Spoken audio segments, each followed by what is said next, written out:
get y'all ready for your test. Go through all the stuff nice and slow. Don't worry. First thing you need to realize is we have definitions. Now, if you look at the list, there's a bunch of words on the list. This one, I forgot what you don't need. I couldn't remember where I was at. I lost my place. You don't need this one, so ignore it. But you have a picture. We're going to go over all the words.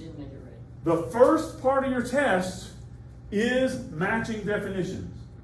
The first part of your test is matching definitions. So make sure you know what all the words are. And we're going to start with, I'll circle these three together because they kind of go together. Proton, electron, and neutron. Now when you look at an atom, well, I'm going to go with I'll go with the Bohr model since it's the more accurate model. When you look at an atom, you have in the center, what is this thing in the center called? Nucleus. It's called the nucleus. Now, we don't even have the word nucleus on there, but nucleus is a fair game word. It might show up somewhere on your test, so be prepared for it. The nucleus is in the center, and around the nucleus are the electrons. Two things to always remember. Number one, where is most of the mass of an atom? In the outer. In the cloud. Yeah, the mass of an atom. The nucleus. Now, be careful. See, here's the thing that you're going to do. Sometimes your brain is going to be going like, and you're going to answer stuff. I literally was talking to an AP chemistry kid in the hall. I posted them some stuff. They have AP chemistry second semester, but they have to do some stuff first semester, like review stuff. And I was talking to her, and she said, I did that pre-test thing on naming compounds, and I made like a 7. And I said, really? You know what's funny? I took the pre-test on the same one that I gave the students. I made a 7. Because you know why? My brain was thinking, this is easy. And I didn't read everything quickly, and I made stupid mistakes. Don't make silly mistakes. Do you follow what I'm just saying? Yes. So make sure when you read the words that you know, when you see something about most of the blank in an atom, we have two things. Most of the mass is in the nucleus. Most of the volume is where? In the cloud. In the cloud. Mass is in the center, volume is in the cloud. The easiest way to think about that is if this dot represents the nucleus of an atom, and that's how big it is, where are the electrons located? How far away are they? The nearest ones. Are they over here? No. Like where my hand is? No. Are they closer? Yeah. They're closer? Like right here? How far away are they? Now, seriously, in terms of actual space, if the end of this thing is the atom, where are the electrons? The nucleus right there. Where are the electrons? Like out there. Like out, what does out there mean? Like Yonder. Yonder is a word that if you're speaking about, how to get someplace, that works, but we need a little bit more specific because I'm not sure where yonder is for you. My yonder and your yonder aren't the same. Yeah, well, somewhere back over there. I don't know. It's far. The answer is the nearest electrons probably at the football track. Yeah. I mean, not the football track, the train tracks by the football field, over there someplace. They are far. There's a lot of empty space in an atom, is what I'm trying to say. So the proton, the things you need to know about the proton. Number one, it's in the nucleus. Number one, it's in the nucleus. Number two, it's positive charge. And if you remember those two things, you're good to go. Positive nucleus. Boom, you're done. What about the neutron? It is in the nucleus and it's neutral. I heard someone say neutral. Did you say neutral? You say neutral. Was that you who said neutral? Okay, good, neutral. In the nucleus and neutral. Boom, you're done. What about the electrons? What about the electrons? What are the things to know about the electrons? Daniel, did I miss you somewhere? No. I thought you had something. Ask on neutral. Huh? Oh, okay, you're good. Okay, I thought you were asking. I thought I had skipped something. Neutral. Okay, good. So the electrons are what? I heard somebody say it. Positive and negatively. Ooh, protons are positive, electrons are negatively charged. And what's the other two things to remember about an electron? Two things to remember. Number one, they are in the cloud, good. What's the other thing to remember about electrons? You may not, you know it, but you may be thinking, what? They are extremely, extremely small. Oh, yeah. Like, so small we don't even count them in most things when we're weighing them. They weigh all of they're extremely tiny. You know, you couldn't even draw a picture of if a proton was as big as a ball this big, a proton was this big, the electron would be so small you'd be like a speck of dust in the room. You wouldn't be able to see it, it'd be so small. Simple definition.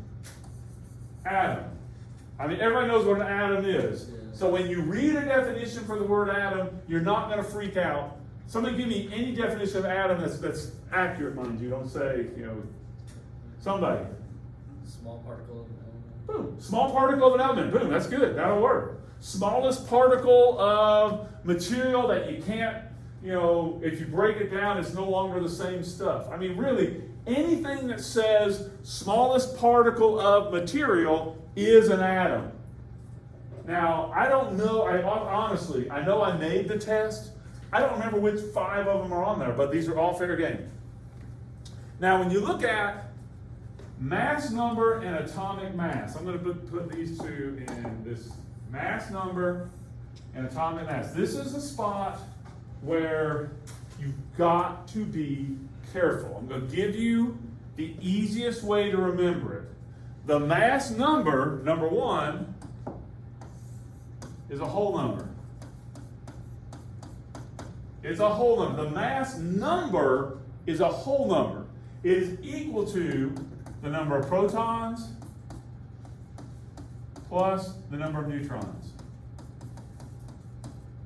That's the mass number. It's a whole number. It's equal to the number of protons plus the number of neutrons. Is everybody good there? The atomic mass has decimals. The key word when you look for atomic mass is the word average. So when I think about the mass number, I'm thinking about like one individual atom. Like I grab a football player and I say, okay, here's a football player. This guy weighs exactly 200 pounds. Okay, pretty big boy, 200 pounder. Now if I grab another football player on the same team, so he's kind of like the same atom, same element, he's part of the same element, he might only weigh 198 pounds. That would be a different number of neutrons. That's a different mass. But on average, so for each of them, their whole numbers, so their mass number is 200 or 198 or 205 or whatever the numbers are. But the average mass is the number you see on the periodic table. So if you look right here, lithium's average mass is 6.9. So most lithiums weigh 7, but there are a few that weigh less. There may be a few out there that weigh more, but most of them weigh 7. That's what that means. That number, atomic mass, just means the average of all of them. Every one of you have a weight. If I weighed every one of you, those would be just a number. Boom, boom, boom, boom, boom. Those would be like your mass numbers. But if I want to get the atomic mass, the average for the room, I'd add all y'all up and average it. Is everybody clear here? I don't know if that's clear as mud. Everybody good? If you need to talk about it, we can talk about it some more. Everybody okay? I'm going to clear out because we're done with, okay, we got isotope and atomic number. Let's go to, so isotopes, the word isotope means 2 atoms of the same element, 2 atoms of the same element with different numbers of neutrons. 2 atoms of the same element with different numbers of neutrons. Now we're going to look at isotopes a little bit more in a few minutes when we start looking at isotope notation, which we're going to go over one more time just to make sure we're all good. But isotopes are 2 atoms of the same element with different numbers of neutrons. Because the atomic number, which is the number of protons, is the one number that cannot change. So I'm going to point at the periodic table. Everybody ready? All I want you to do is tell me the atomic number. What's the atomic number right there? 3. Good. Oh, he said 3. The rest of you need to look at the board. I thought it was red. Some of your heads were over there. Red? I said, no, not the red number. The red number is the mass number. This is maybe a trick for this test. We haven't done anything with masses yet. We'll do stuff with masses later, so the red numbers don't matter for this test. The only number that matters is the blue one. So what's the atomic number? 12. What is that? I don't have time for it to get thrown off. 2. Boom, good. The last thing we need to mention is period. I also should have put, and I did not put, group. The only thing you really need to know about the periods and the groups, when you look at the periodic table, the periods are these things that are going this way, horizontal, and the groups are their vertical columns. Horizontal rows are the periods, the groups are the vertical columns. Horizontal rows are the periods, groups are the vertical columns. Yay? Yep. Okay, good. Let us begin. Let's continue then. I'm going to skip over stuff that you don't have to know, okay? So if you see me skipping a slide, don't freak out. These are pretty much in order. Who should be before Dalton? Democritus. And the only thing Democritus did was give us the idea of an atom. Democritus gave us the idea of an atom. Your little flip chart things you made yesterday, fair game to use on your test since you'll be taking it home.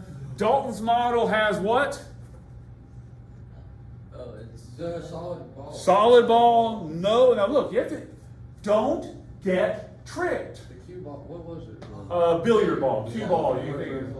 Don't get tricked. I thought it was Democritus at first. Well, Democritus and Dalton, Democritus didn't really come up with a theory. He just kind of gave us the idea of an atom. But Dalton gave us an actual theory about the atom.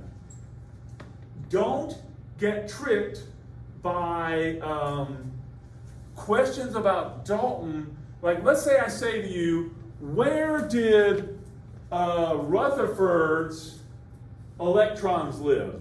Rutherford's. The planetary. His are the ones that are the outside, right? Because he gave us the nucleus.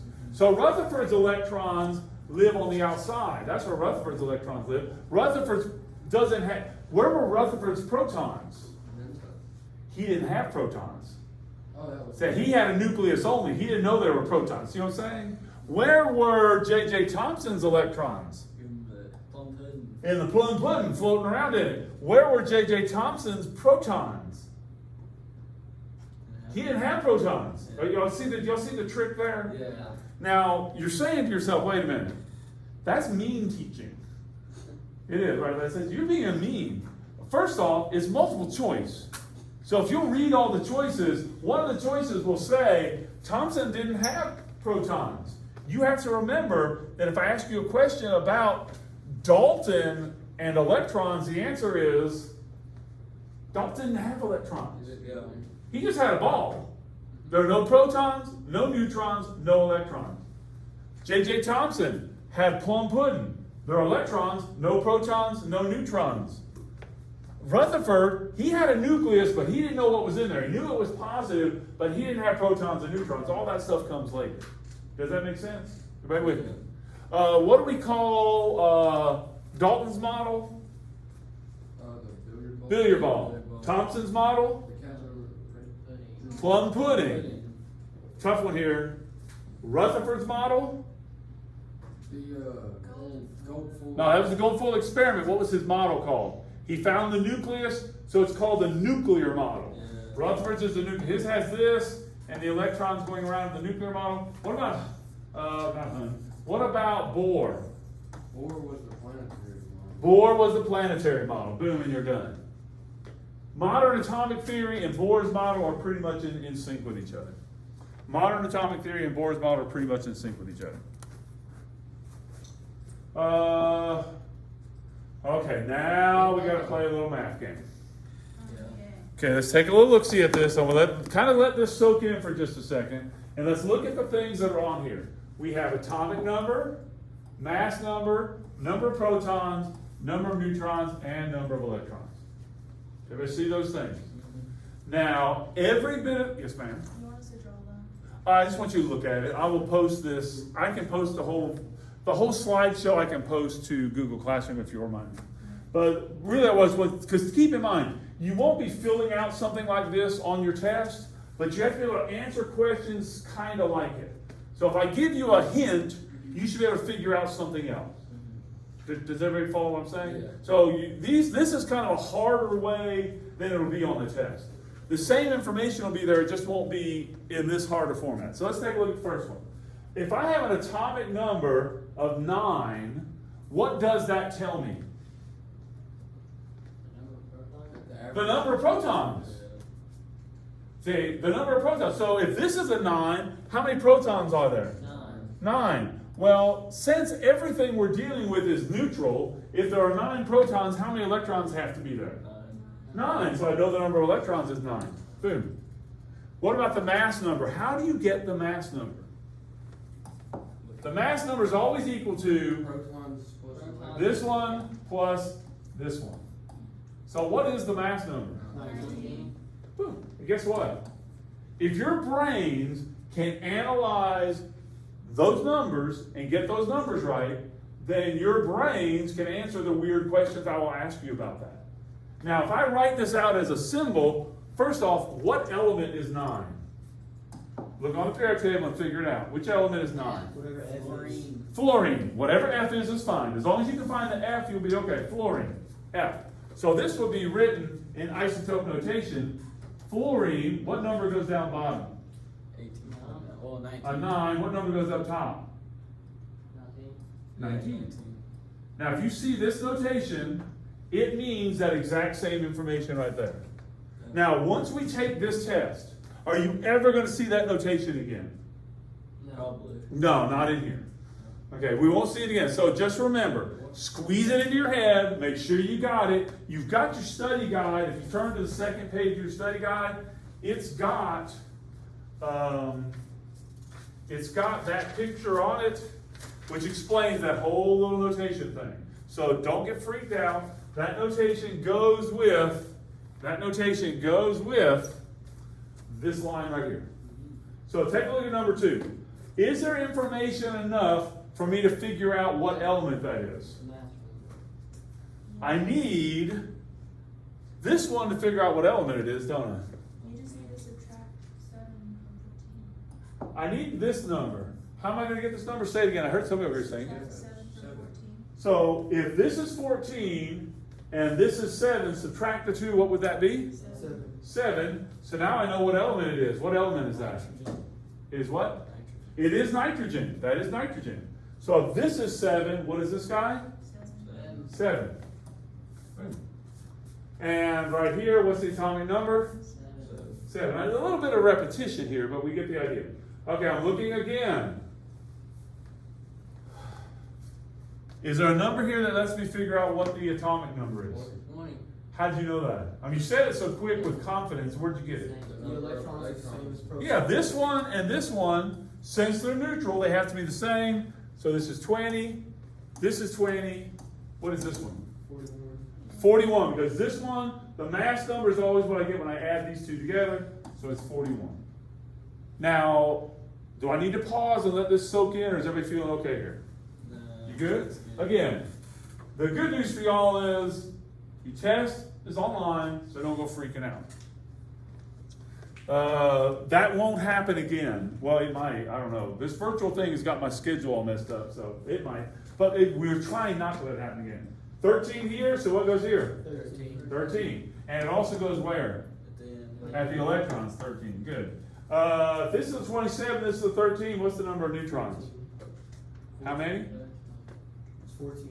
14, because it'd be 27 minus 13. What element is 13? That's aluminum. That's Al. It's aluminum. Al. So that would be aluminum, 13, 27. This is the isotope notation for this row. 27, 13. Now I'm going to give you a heads up. If you're looking at an isotope notation, you don't know what it is. Don't go freaking out.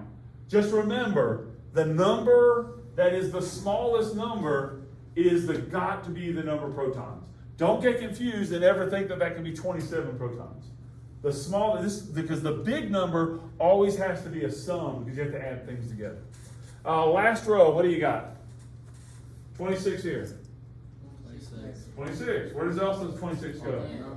26, number of electrons. And last but not least, how do I get this one here? That'd be 30. So. It'd be 56 minus 26 gives me 30. Okay, does anybody need to take a picture of that? You can if you need to. Is everybody good? Feel free to take a picture of it.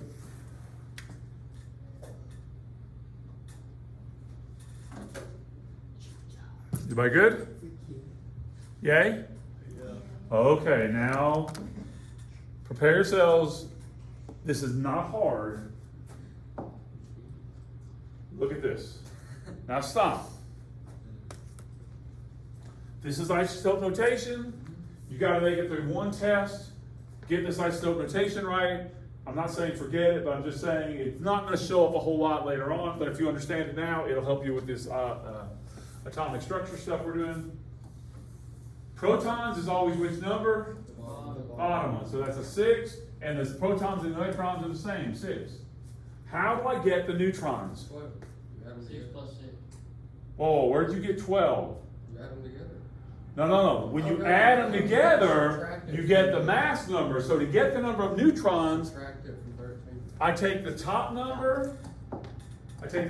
Minus the bottom number. So 13 minus 6 will give me 7 on this one. 7 on this one. This is an isotope of carbon. That's carbon 13. Carbon is normally not 13. If you look at the red number, it's a 12. Okay, so be careful here. How many protons? So how many electrons? How many neutrons? 6. It'd be 10 minus 4 is 6. Y'all try this row. 10 protons, 10 10, 10, electrons. 10. Yeah, it's all 10s. 10, 10, 10. Yes, 10, 10, 10. Try this row. 5, 6, 5. Okay, it feels like you're getting this. Javi's got this one. 5, 6, 5. What? Let's take a look at this real quick. There are 2 basic ways to understand. Now, I'm going to give you the good news is this. Number 1, you don't have to write full electron configurations ever. But you do have to be able to spot electron configurations. Does that make sense? Like, it's multiple. You have to be able to know, hey, what's going on here enough that if I'm looking at the periodic table, I kind of know how many electrons are there and where they're at. Stay with me. Now, all you've got to know is the basic idea of 2 things. 1, where the electrons are, so when you can pick out an electron configuration, and 2, the basic order of how they fill. Now, I can do that by looking at the periodic table. Where's my, here we go. If you watch me on the periodic table, so hydrogen going across here is 1s, 2s, 2p, 3s, 3p. Look, y'all got it. I mean, you're in good shape. Do y'all have to worry about the D block? No. We may see on the Kahoot a D block question. Just know that this is 3D and you just count them again. 3D1, 3D2. It works the same way. And we'll never even do anything on the F block. So you got the basic idea. The order of them can also be seen in this little diagram here. Oh, heartburn. Okay, Javi, I'm just going to keep going. What comes after 2P? 3s. And what comes after 3S? 3p. 3P. And what comes after 3P? So you got the basic order. Everybody got the basic idea here. So when I take a look at this and I say to you, the electron configuration is 1s2, who cares, 2p3. All you have to do to figure out what the element is do what? Hydrogen. Look at the N. N. 2p3. Where's 2p3? N. N, nitrogen. So when you look at the periodic table, remember we just go 2p3, nitrogen. I don't know if y'all are with me here. Yeah, I got your number. Huh? The N number. The N number, the end is the only thing that matters. So you can, if I put 1s2, 2s2, 2p6, 3s2, 3p5. You can figure out what element that is just by going to 3p5 on the periodic table. Where is 3p? It's the CI word. It starts with aluminum, and that's not an I, that's an L. I know it's annoying because guess what? On number 53, that is an I. Yeah. But on 17 and on 13, those are L's. Very annoying. Okay, here we go. So when I look at this guy right here, there are two ways I can figure out what element it is. Way number one, add up the electrons. 2, 4, plus 6 is 10, plus 2 is 12, plus 5 more is a total of 17 electrons. Who has 17 electrons? CLs. Chlorine, Cl. Or I can just go to the very end and look at 3p5, go to 3p on the periodic table, and count over 5, and it's chlorine. Now, I gave y'all a video, kind of a boring video, I know, the video with the black background and the guy writing on it. He talks you through walking through those. So if you're totally lost on electron configuration and walking through and finding them, watch that video again. Watch that video again. So on your study guide on the very back page, it asks you to write out electron configurations. You don't have to write out electron configurations on your test. So if you've not done that yet, just scratch it out and don't worry about it. But you must be able to do that bottom part, which is picking them out. Everybody still with me? Okay, let's see if you remember anything about atomic structures history. We're going to play a Kahoot, and then we're going to do a electron configuration Kahoot. So we're going to play two Kahoots. John, right